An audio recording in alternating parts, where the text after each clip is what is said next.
This is the Machine Shop YouTube channel. This is the Machine Shop YouTube channel. We're going to be covering everything to do with our members, all the projects they're making, all the adventures they're having, all the stuff that I do behind the scenes, all the stuff that the rest of the team does behind the scenes. We're going to break it up into little segments for you to watch for the next half an hour. Enjoy. This week on the show, Bob and Matt Armstrong weld Matt Armstrong's Porsche GT3, and Bob and the team do the next few jobs on the world record bike, getting ready for the NEC show. The next installment of Pete's huge trip around Europe. Maria preps for the NEC show. And don't forget to like and subscribe.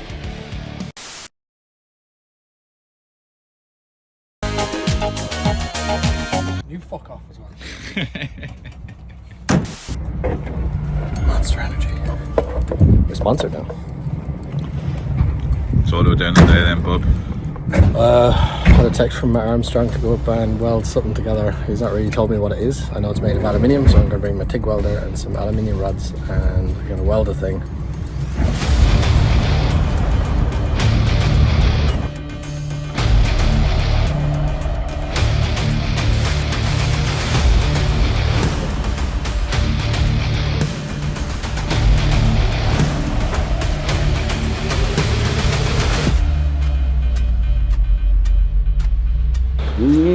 Are we ready? Yeah, we're ready to go. Right, Bob is now welding the A pillar to the rear quarter on the GT3 RS. This is going to be light work for him, probably about 10 minutes I reckon he's going to smash this out. I've seen him do much worse than this.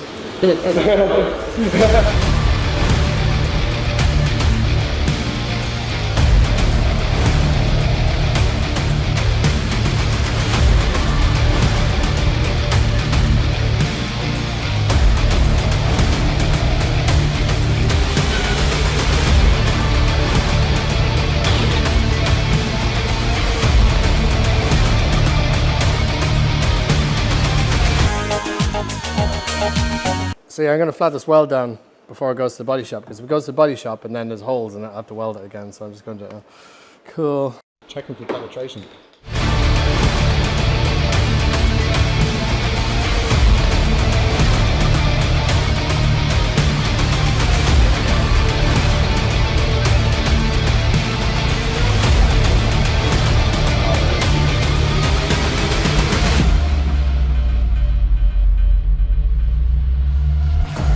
Go to the machine shop. If you also want to borrow some tools and powder coating, what else you got? We've got a workshop, it's like a gym where you can come and use all of our kit. So instead of buying your own kit, you can use ours. And we've got a YouTube channel now as well. Oh yeah. Yeah, you can watch Bob on YouTube now as well. Yeah, half an hour of me talking shit. So go check Bob out on YouTube and go see him at the machine shop as well and pester him there. Now, this is off to the body shop and we've got an engine to rebuild. Let's go. I'm not into cars, I know fuck all about cars, but I love looking at Porsche's engineering. They just do stuff really nicely. They do slightly different, I think. They've got their own way of doing it. And it's really nicely finished. Like, even down to, however, this cast is really shiny cast, which is different to other manufacturers. They're really kind of dull cast and they paint them after, but this hasn't been painted. It's like it's been aquablasted or polished on the outside. But then the jets are sprayed under the pistons underneath, like the journals, how everything's drilled. It's just interesting, fascinating. So, next job we're doing is making the exhaust quick disconnect. So this should go on like that, somewhere. The issue is going to be this header pipe up here. And it's going to be very, very difficult to get in and out of the bike while the chassis is on. So see the way that doesn't actually quite line up there. So what I'm going to do is I'm going to probably cut it around here somewhere and put a little slip joint, same as this one. So when it's ready, we just open the bolt and just go like that, real fast. Put some springs and stuff on it. So now you're going to watch me do it. Too fast? Nope. So the difference between pipe and tube. Pipe is used to transport stuff like gases and fluids, whereas tube is used for like railings. And so you measure a tube by the outside because that's the important diameter, but you measure pipe by the inside because that's the important diameter. So that's the difference between pipe and tube. So if you go to London and you go in the underground, you're actually getting the pipe, not the tube. Who mentioned pipes again? Will you set him off? That's going to bolt in there. That flange clip thing, bracket, is going to go up over that, bolt in once it's in place. Then I'm going to cut here. I'm going to put a sleeve of bigger material over that this one can go into, or I might do it the other way around. I think, yeah, sleeve on the bottom one, sleeve up over that one, so then the flow, the direction of the pulses of the engine goes that way and out, and it doesn't escape anywhere. And then I'm going to blast it, and we're going to paint it with some paint, and it'll be amazing. So we're going to measure it. It's coming in at 37.74, which is effectively 38. See? And we're going to find a piece that is 38 ID, and it's going to be pipe, not tube.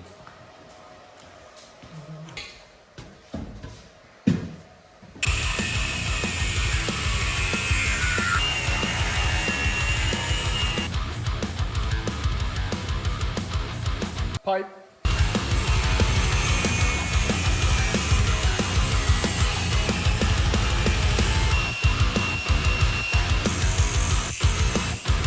The steel that we ordered to do this slip joint didn't come in on time, and I'm under pressure to get this fucker done. So I'm adapting, and I've used a piece of the pipe that is a standard size, it's normal size, and I've just split it down the middle and I've spread it. And I'm slipping it over like that, and I'll tighten it up with a Jubilee clip so it's good and snug. And then I'm going to TIG weld around it. Do a nice job TIG welding it. And then I'm going to cut a little piece of steel that will go in there and TIG weld that in as well. And that'll kind of get us where we need to be. Not the right way of doing it, but time is an issue. So when that's on, welded around, that will slip on. That'll be like that. And when we're ready to take it off, we'll just pull the exhaust gun. Boom.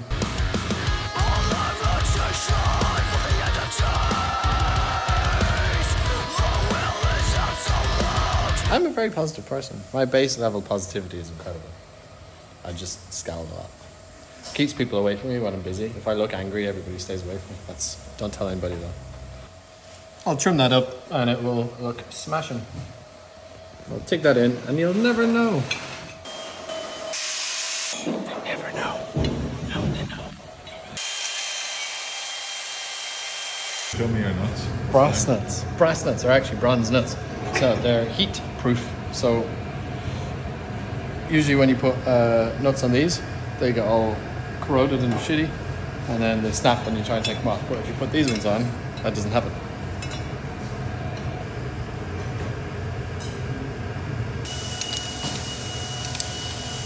So that's it. Now we'll put some springs between there and there just to hold it. But when we're ready to do the world record, we'll pull the bolt out of there and then just grab the whole lot and just go wiggle, exhaust off.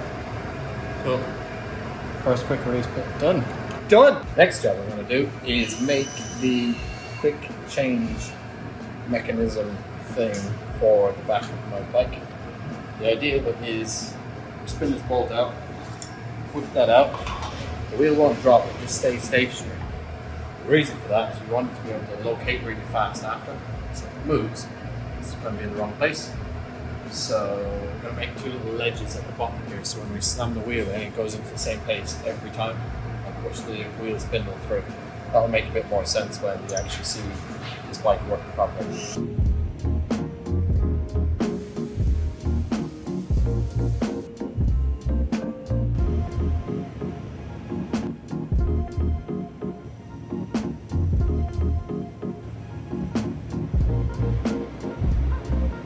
Aluminum for the Americans. Aluminium is probably like a 6,000 grade or thereabouts. So what we're going to do is face off the front of it there and make it nice and flat, and we're going to do the same on the other side before we start doing all of our operations. That's still kind of working through in my head. Yeah, so make flat, figure it out.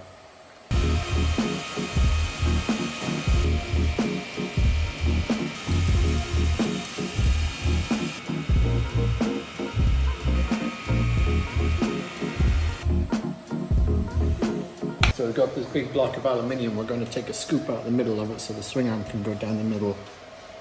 And I'm just doing the math on that. I can do math. So we've got what it looks like that from the side. It's got some nice chamfers on it now. We're going to cut a 9mm slot into it like that. I love slots.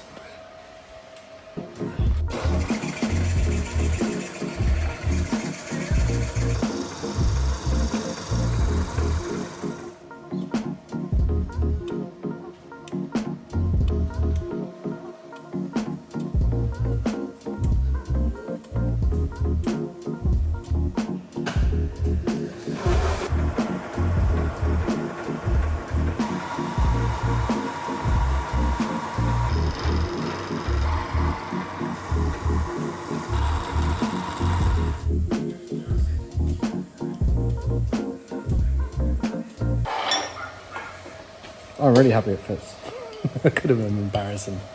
See, this is the thing with milling. It's all actually quite easy, but you can mill yourself into a corner.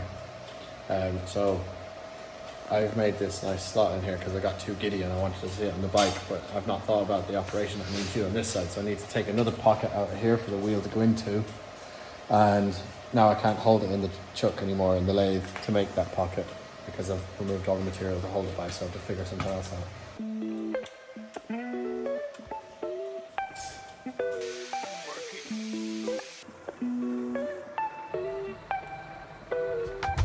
Hi, welcome back YouTube. So what we're going to do now is use this boring bar to recess this hole a little bit lower. So we're going to do that now.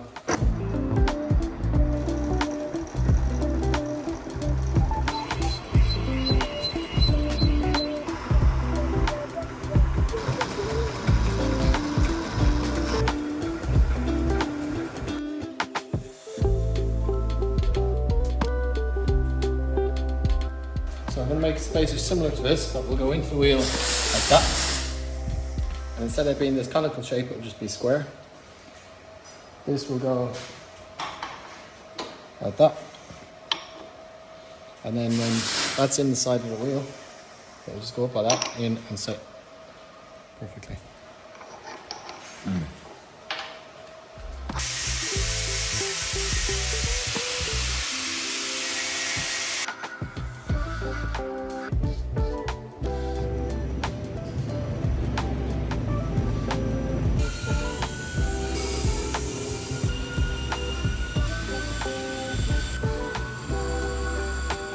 Oh, come on. Okay, so I've made the thing, and this is the thing that it goes onto. So this is the sprocket carrier. Sprocket carrier goes onto the wheel. I've got new bearings to go in there, and then this will press into that bearing, and it will live in there good and solid, okay? And then you pick up the rear wheel, and if you come around this side, yeah, that'll be, imagine that's fixed in there. And you throw it at the rear wheel, and it kicks in there, and it slides down into its hole, and it's where it should be every time. How cool is that? Like, this is the most time consuming bit. I still have to do that. Turns out making a quick release isn't that quick. Oh, no. So you invest all the time now, so you save it at the track. Ooh.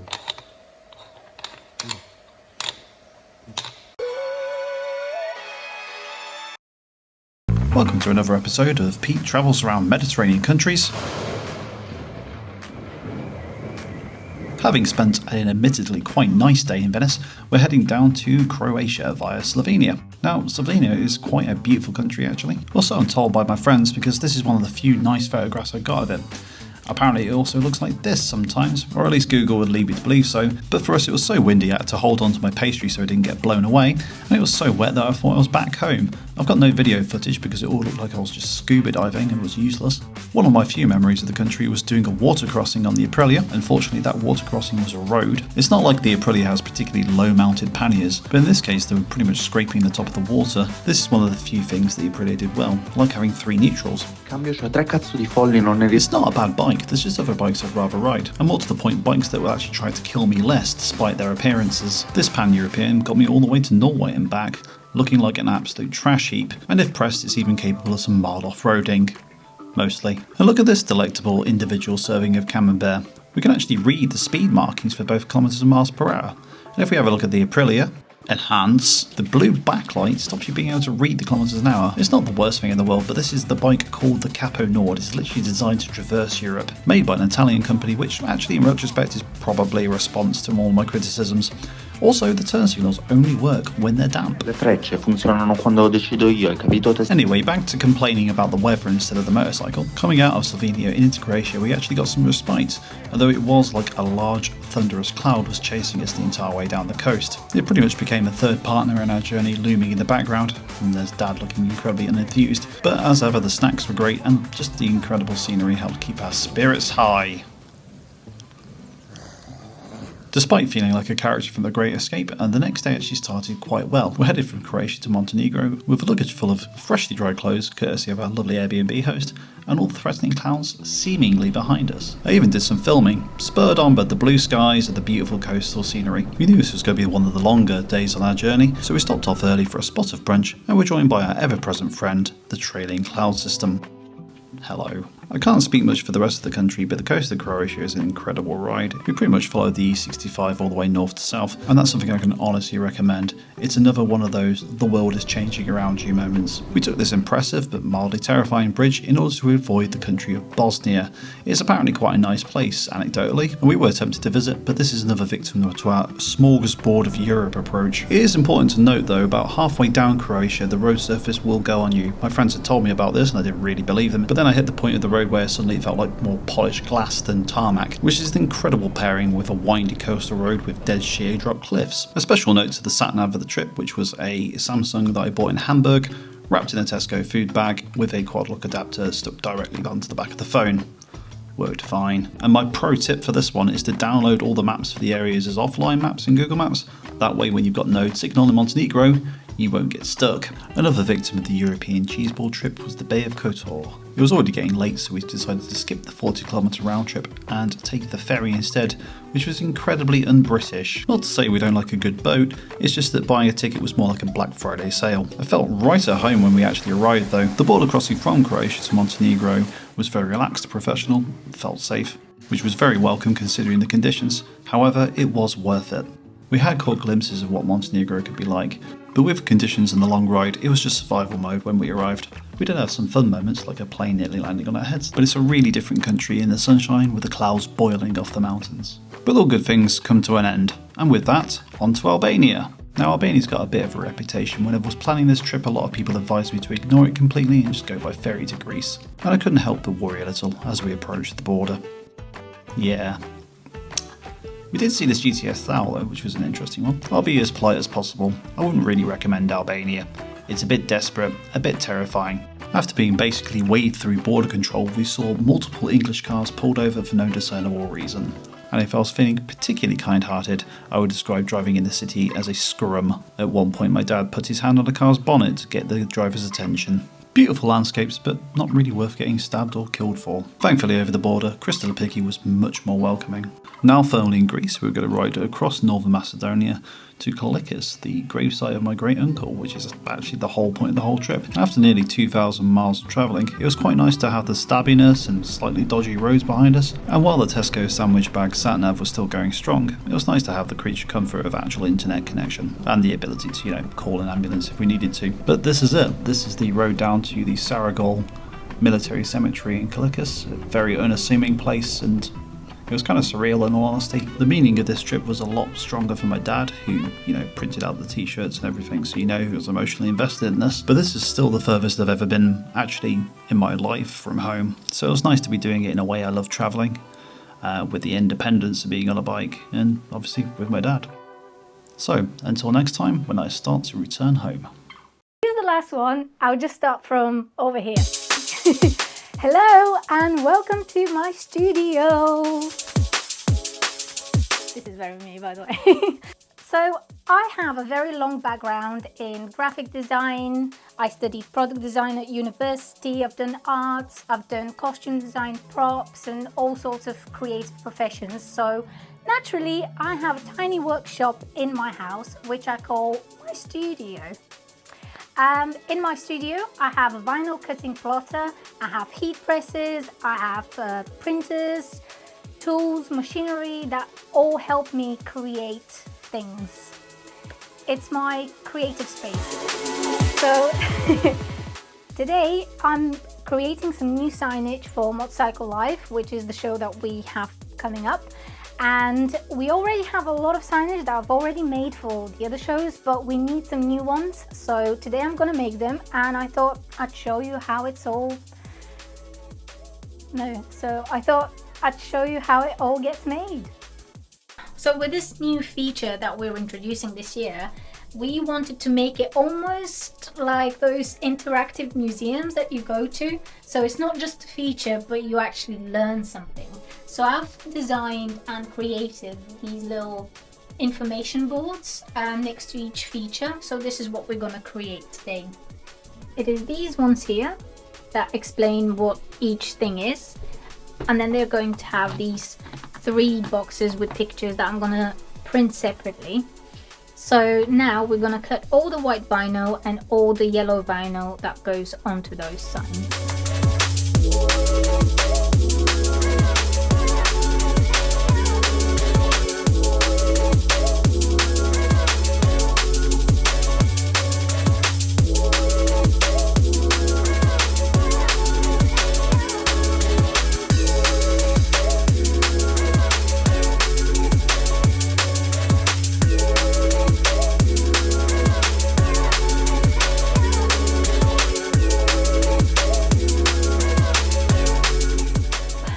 And since we're not building a stage this year, and these are a little bit damaged anyway, and it's unlikely that we're going to use them ever again, I'm going to recycle the surfaces and I'm going to cut the new signage out of these ones.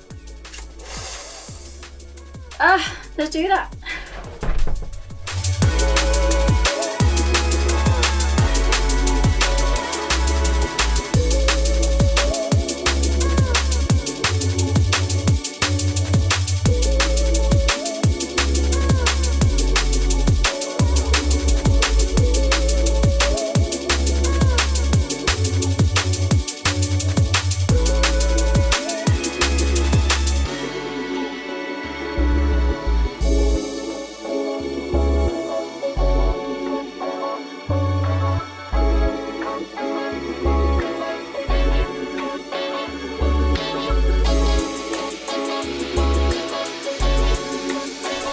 So these are looking good, and I just need to add the pictures at the bottom. However, I just had a new idea. So for that, I need to go to the machine shop and take some pictures. So let's go to the machine shop. Hi Brody. I need to take pictures of your hands.